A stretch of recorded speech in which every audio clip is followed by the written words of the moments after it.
খুঁজো কাকা? একটা গাছ খুঁজতেছি। গাছের নাম কি? ওষুধ করবো, গাছের নাম বলতেছি। আসো এদিকে আসো বলি। গাছটা খুবই একটা গুরুত্বপূর্ণ গাছ। এই গাছটাতে ওষুধ করা হয়।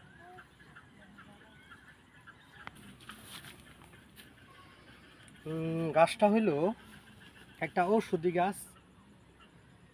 এটা দিয়ে আদিকাল থেকে ওষুধ করা হয়। এই গাছটি খুবই গুরুত্বপূর্ণ একটা গাছ। এর বৈজ্ঞানিক নাম হলো স্যান্টালাইস সিয়াটিকা। এই গাছ দিয়ে আদিকাল থেকে ওষুধ করা হতো।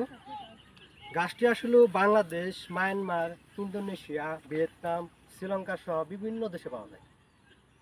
এই গাছটি খুবই ওষুধ, ভেষজ ওষুধি গুণ সম্পন্ন। এই গাছের গুণাগুণ বলতে গেলে শেষ করা যাবে না। এটি আসলেও অর্থাৎ অনন্য গুণসম্পন্ন একটি গাছ। এই গাছটি বাংলাদেশ সহ বিভিন্ন জায়গায় পাওয়া যায়, অর্থাৎ এশিয়ার বিভিন্ন জায়গায় পাওয়া যায়।